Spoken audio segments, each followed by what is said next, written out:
ही पूरी दुनिया में ऐसे हैं कि आप प्रकृति से इतने जुड़े हुए हैं, कनेक्ट हैं। हजूर हरू अरामई हनुहंछ, आप सब ठीक हैं? आप सब उपस्थित माताएं, बहनें, बच्चे, बुजुर्ग सभी के चरणों में दास अनिरुद्ध का कोटि कोटि नमन। पशुपतिनाथ भगवान की पावन कृपा से आज आप सभी के बीच में आकर के आप सबका दर्शन करने का परम सौभाग्य प्राप्त हुआ। बहुत पहले नेपाल आने का सौभाग्य मिला पर आ नहीं पाया कोरोना लॉकडाउन के कारण। आप नेपाल वासी ही पूरी दुनिया में ऐसे हैं कि आप प्रकृति से इतने जुड़े हुए हैं, कनेक्ट हैं। पर भगवान शिव को पता है कौन सा जल पसंद है? भगवान शिव को नेत्रों का जल पसंद है। इतना प्रेम उमड़ना चाहिए आपके भीतर शिव के प्रति कि आंखों से अश्रुधार बह पड़े और शिव जी के ऊपर जाकर चढ़ जाए।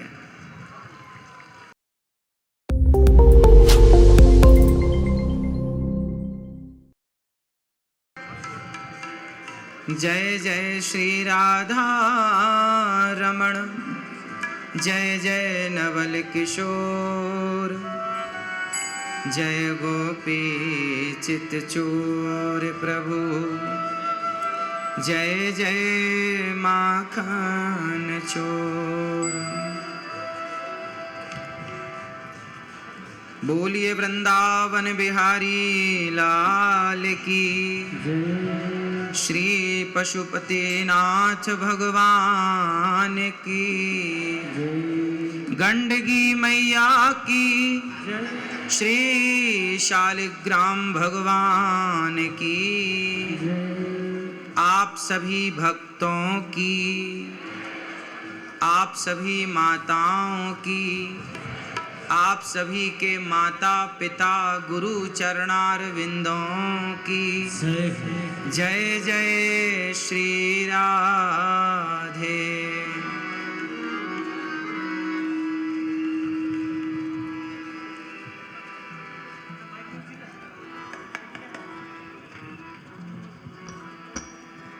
भगवान की पावन कृपा, पशुपतिनाथ भगवान की पावन कृपा से आज आप सभी के बीच में आकर के आप सबका दर्शन करने का परम सौभाग्य प्राप्त हुआ। मंचस्थ सभी विद्वानों को, सभी आचार्यों को, सभी गुरुजनों को, आप सभी संतों को बारंबार नमन। आप सभी के चरण धूलि उठाकर ये दास अनिरुद्ध अपने माथे पर रखता हुआ अपने आप को कृतार्थ करता है आप सबकी चरण रज से। आप सब उपस्थित माताएं, बहनें, बच्चे, बुजुर्ग सभी के चरणों में दास अनिरुद्ध का कोटि कोटि नमन।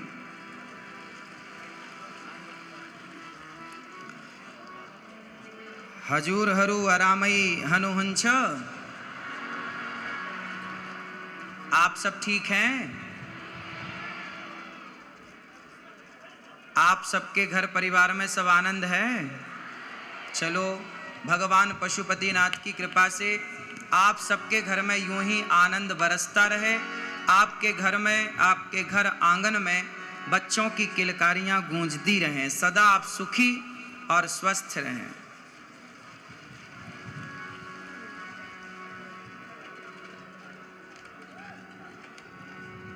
प्रिय भक्तों, भगवान की बड़ी कृपा है आज हम सब यहाँ मिले। बहुत पहले नेपाल आने का सौभाग्य मिला पर आ नहीं पाया कोरोना लॉकडाउन के कारण। आज आप सबका दर्शन करने का लाभ प्राप्त हुआ।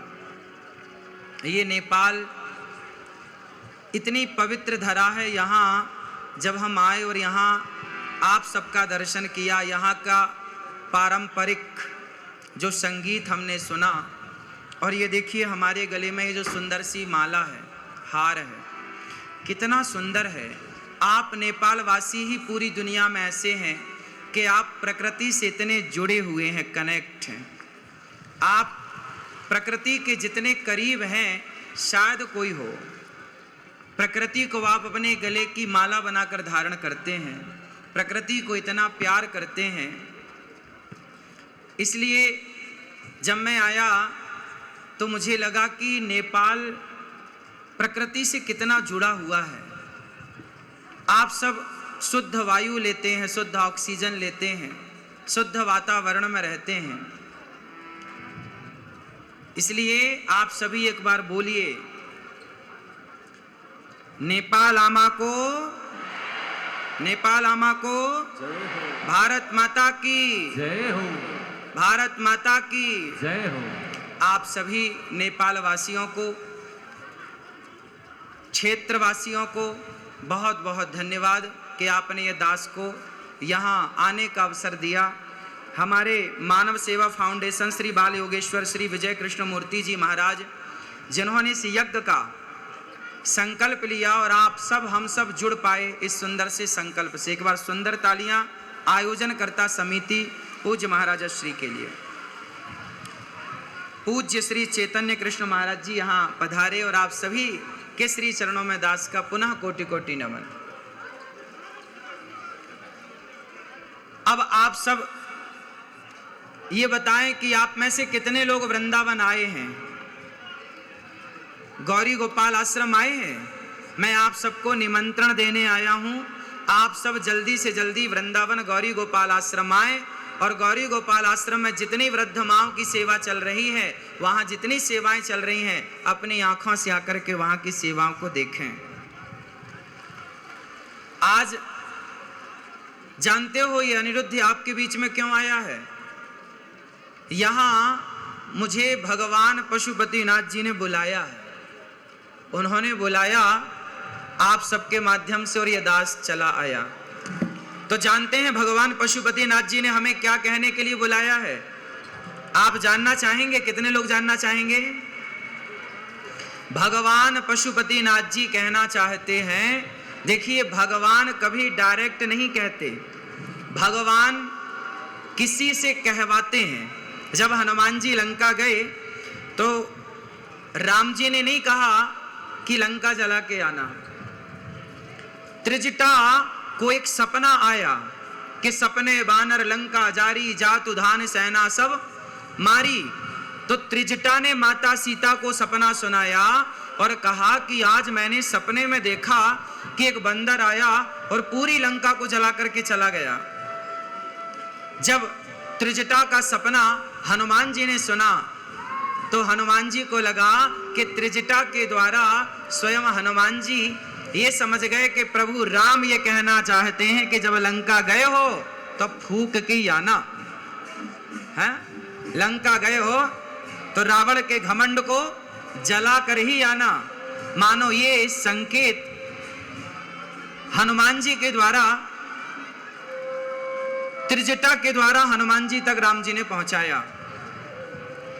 उसी तरह एक सुंदर सा संदेश आपके बीच में यह दास अनिरुद्ध लेकर के आया है और वो संदेश सिर्फ इतना है कि आज नेपाल में आप सब संगठित रहें। आपको पता है जब जब हम जातियों में बंटते हैं तब तब हम बहुत बड़ी हानि कर लेते हैं अपनी। अच्छा बताइए आप सब लोग, क्या हमें जातियों में बंटना सही है? उत्तर दो। मैया, ओ मेरी प्यारी माँ, बैठ लो, मेरी माँ सुन लो, हमें जातियों में नहीं बंटना चाहिए। नेपाल में जातियों में लोग बंटे हैं या नहीं, हम आपसे पूछ रहे हैं, बताइए। नेपाल के लोग जातियों में तो नहीं बंटे। हम सबकी एक जाति है, हम सबकी जाति है मानव जाति, हम मनुष्य हैं। बड़े भाग्य मानुष तन पावा और सुर दुर्लभ सद ग्रंथन गावा। हम सब मानव हैं, ठीक है? हम सब मनुष्य हैं और हम जातियों में ऊंच नीच में ना बटें, हम संगठित रहें। आज नेपाल में जानते हो, आप सबको पता होगा कि आज पूरे नेपाल में धर्म परिवर्तन की घटनाएं बहुत तेजी से फैल रही हैं। आप कितने लोग जानते हैं कि नेपाल में धर्म परिवर्तन हो रहा है? कितने लोग जानते हैं? बताइए, ये धर्म परिवर्तन होना सही है? उत्तर। तो धर्म परिवर्तन को कितने लोग रोकना चाहते हैं? तो आप सबको भगवान पशुपतिनाथ जी ये जिम्मेदारी देना चाहते हैं कि आप सब एक मुहिम क्यों नहीं चलाते? ये जितने हमारे मीडिया के भाई हैं, आप जितने हमारे बड़े बुजुर्ग हैं, माताएं, बहनें, भाई, सब एक मुहिम चलाइए और गांव-गांव में, घर-घर में जाकर के लोगों को समझाइए कि भगवान श्री कृष्ण कहते हैं स्वधर्मे निधनम श्रेयः परधर्मो भयावह। अपने धर्म में रहना ही श्रेष्ठ है, अपने धर्म का त्याग कर देना श्रेष्ठ नहीं है। इसलिए हम सबको अपने धर्म में अडिग रहना चाहिए।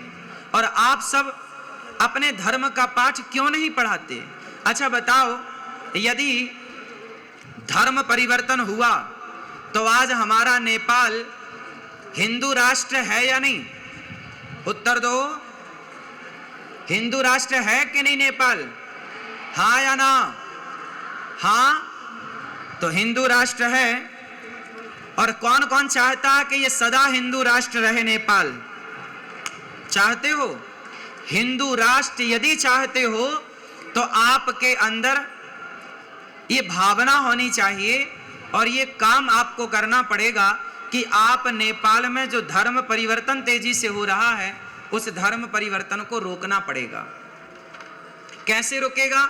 हम सब जागें, ये मीडिया वाले भाई जाएं, सवाल करो, जो धर्म परिवर्तन कर लेते पूछो कि तुमने धर्म छोड़कर क्या पा लिया, क्या पा लिया और आगे क्या पाओगे? जो व्यक्ति अपने धर्म, हमारे यहाँ मर गए लोग लेकिन अपने धर्म को नहीं छोड़ा। अच्छा बताइए, राम के पास क्या है, धन या धर्म? बोलो। रावण के पास क्या है, धन कि धर्म? रावण के पास धन है, धर्म नहीं, और राम के पास धर्म है, धन नहीं। हाँ या ना? लंकापति रावण सोने की लंका में रहता है, बड़ा धनवान है, पर उसके अंदर धर्म नहीं है। अरे धर्म होता तो पराई स्त्री का अपहरण क्यों करता? इसलिए रावण के पास धन तो है पर धर्म नहीं है, जबकि राम 14 वर्ष वनवास में थे, उनके पास धन नहीं था पर धर्म था। तो धर्म था तो आज घर घर में राम की पूजा होती है, धर्म था इसलिए। और धन था रावण के पास, धर्म नहीं था तो घर घर पुतले जलाए जाते हैं, गली गली पुतले जलाए जाते हैं रावण के। आज आप कितने लोग मानते हैं कि धन से बड़ा धर्म है? धन बड़ा कि धर्म बड़ा? बोलो। अरे धर्म रहेगा तो धन आ जाएगा, जब धर्म ही नहीं रहेगा तो फिर धन करोगे क्या? इसलिए धन हो पर धर्म पूर्वक धन हो। यदि आपके धन में धर्म नहीं जुड़ा तो वह धन किसी काम का नहीं है। इसलिए मेरे प्यारे, नेपाल शब्द का जब मैं यहाँ आया, एयरपोर्ट पे आया, तो नेपाल का मैंने एक अर्थ दिमाग में आया कि नेपाल के लोग कैसे होते हैं, नेपाली लोग कैसे होते हैं। नेपाल का अर्थ क्या है? तो देखिए, नेपाल जो नेकी का, ने मतलब नेकी, नेकी मतलब अच्छाई, जो नेकी का सदा पालन करें वो नेपाली हैं। जिनके हृदय में सदा नेकी बसती हो वो नेपाली है। नेपाली का मतलब क्या हुआ? नेपाल का मतलब क्या हुआ? जिसके अंदर नेकी बसती हो, मतलब जिसका हृदय नेक हो। नेक समझते हैं ना? अच्छा, गुड। तो आप सब नेक दिल वाले हैं, नेक हृदय वाले हैं, इसलिए आपको भगवान ने नेपाल में भेजा है। जाओ नेपाल की धरती में, आप यहाँ जाकर नेपाल में पशुपतिनाथ भगवान की सेवा करो, गंडकी माता की सेवा करो और शालिग्राम भगवान की सदा सेवा करो। आप सब अपने धर्म के प्रति अडिग रहना। हमारे देखिए कुछ लोग होते हैं, हमारे पूरे नेपाल और भारत ये दोनों देशों में कुछ लोग ऐसे हैं जो रहते तो नेपाल में है पर गुणगान किसी और देश का करते हैं। इसलिए आप सबको ये बता दो कि जिस माटी में हो ना, उस माटी के साथ विश्वासघात नहीं होना चाहिए, उस माटी से प्यार होना चाहिए, माटी के साथ विश्वासघात नहीं। अच्छा ये बताओ दोस्त कैसा हो? आज मैंने सुना नेपाल का दोस्त कौन है? भारत और आसपास के जितने देश हैं, आप किन देशों से दोस्ती करना चाहेंगे? बताइए, आपसे मेरा सवाल है। आप नेपाल वासी, आपके पास में बहुत सारे देशों की सीमा है, किस देश से आप दोस्ती करना चाहेंगे? किससे? किससे? जोर से। भारत से। भारत से दोस्ती करना चाहेंगे? भारत तो सदा आपके साथ है और सदा हम और आप कभी दो थे ही नहीं, एक थे, एक हैं और एक ही रहेंगे। और जो लोग भारत और नेपाल के बीच में कोई जहर घोलने का कार्य करे तो समझ लेना कि ये दोनों देश का नुकसान चाहता है।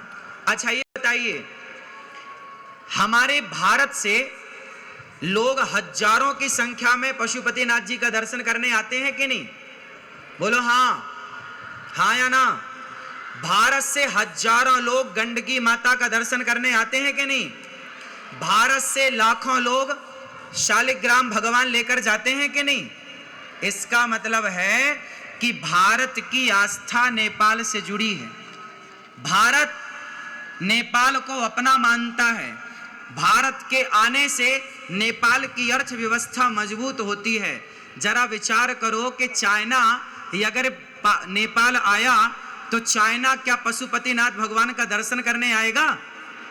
क्या गंडकी का दर्शन करने आएगा? क्या वो शालिग्राम भगवान की पूजा करने आएगा? अरे चाइना को नेपाल के धर्म से क्या करना? नेपाल की संस्कृति और नेपाल के धर्म से तो भारत का अटूट रिश्ता रहा है। इसलिए भारत और नेपाल, इन दोनों देशों के बीच में कभी किसी भी प्रकार की लकीर ना खींचे, क्योंकि हम दोनों यदि मिलकर रहेंगे तो निश्चित है कि हमारी और आपकी अर्थव्यवस्था, राष्ट्रीय स्तर की मैं बात कर रहा हूं, समृद्ध रहेंगे, हम सब खुशहाल रहेंगे। और आपने यदि दोस्ती उन लोगों से कर ली जिन्हें गंडकी माता और शालिग्राम भगवान और पशुपतिनाथ जी से कोई लेना देना नहीं, तो सोचिए इस धर्म का, इस संस्कृति का क्या होगा। इसलिए मेरी आप सबसे प्रार्थना है, आप सब भारत आइए और गौरी गोपाल आश्रम में चल रही सेवाओं का दर्शन करिए। और सावन का ये पावन पर्व है। आप कितने लोगों ने सावन में व्रत रखा है? रखा है। भगवान शिव को जल चढ़ा रहे हैं कि नहीं? कौन सा जल? कौन सा जल? सारे जल चढ़ाओ, पर भगवान शिव को पता है कौन सा जल पसंद है? भगवान शिव को नेत्रों का जल पसंद है। इतना प्रेम उमड़ना चाहिए आपके भीतर शिव के प्रति कि आंखों से अश्रुधार बह पड़े और शिव जी के ऊपर जाकर चढ़ जाए। ऐसी नेत्रों की धारा। भगवान शिव को क्या पसंद है बताइए? प्रेम। राम ही केवल प्रेम प्यारा और जान ले ये जो जाननी हारा। राम को क्या पसंद है? बोलो। नेपाल वासियों को क्या पसंद है? क्या पसंद है? नफरत पसंद है या प्रेम? क्या पसंद है? प्रेम। आप सब नेपाल वासियों को प्रेम पसंद है। और हमारे प्रभु राम भी कहते हैं कि राम ही केवल प्रेम प्यारा, इसलिए प्रेम से मिलजुल करके रहिएगा। अच्छा बताओ, नेपाल वासी आप कितने भाई हैं? जोर से। कितने भाई हैं आप लोग? हम सनातनी। आप में से कितने लोग सनातनी हैं? सत्य सनातन धर्म को जानने और मानने वाले कितने हैं? हाथ उठाओ सब। तो सुनो, हम सभी सनातनी, चाहे भारत में हो या नेपाल में हो या भूटान में हो या जापान में हो या अमेरिका या लंदन, कहीं भी सनातनी हो। सनातनी 4 भाई हैं।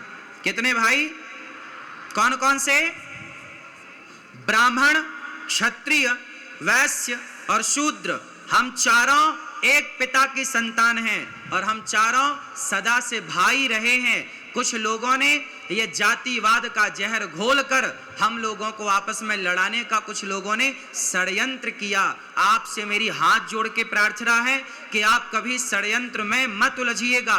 भारत में जब अंग्रेज आए तो उन्होंने नारा दिया, फूट डालो शासन करो, और उस फूट डालो शासन करो के तहत भारत को खूब लड़ाया जातियों के नाम पर, और हम आपस में लड़ते रहे और कई 100 वर्षों तक गुलाम रहा भारत। इसलिए मेरी प्रार्थना है कि हम जब जब लड़े हैं तब तब बटे हैं।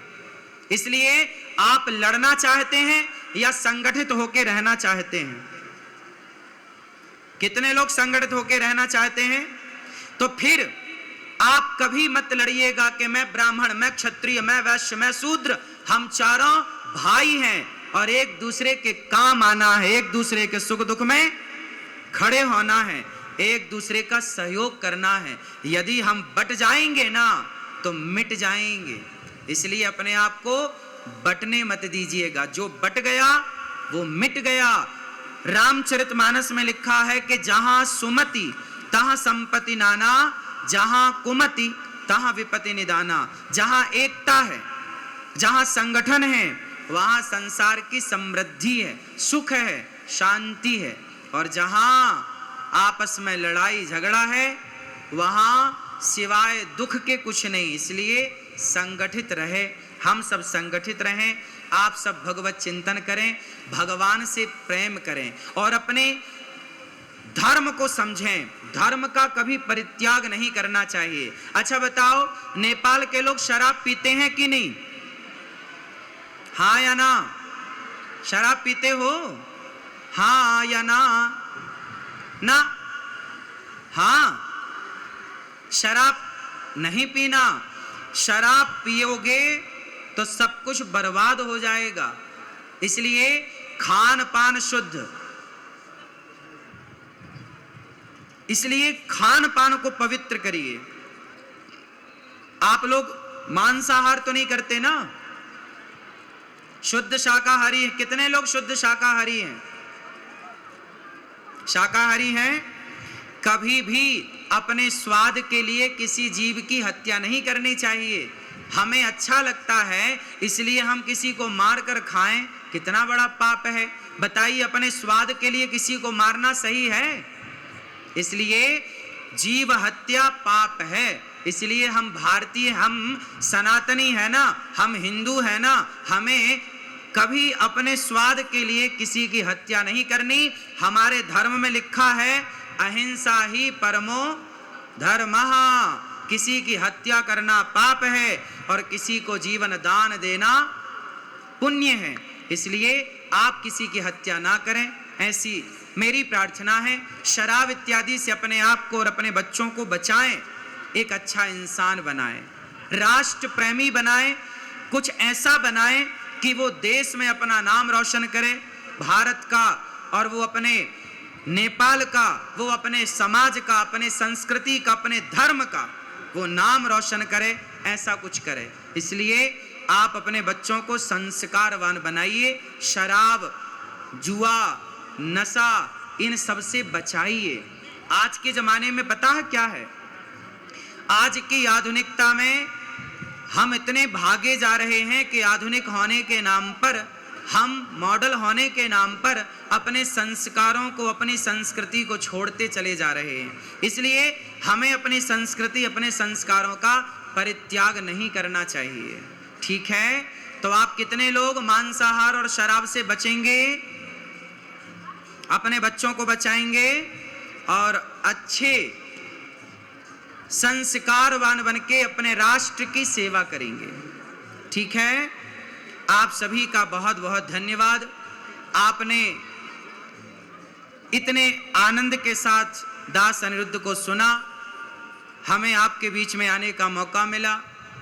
आप सबको मेरी प्रार्थना है, आचार्य चरणों को प्रार्थना है, मंचस्थ सभी भक्तजनों को प्रार्थना है कि आप सब वृंदावन आए, गौरी गोपाल आश्रम में आए और गौरी गोपाल आश्रम आकर वृंदावन में वहाँ वृद्ध माँओं की सेवा हो रही है।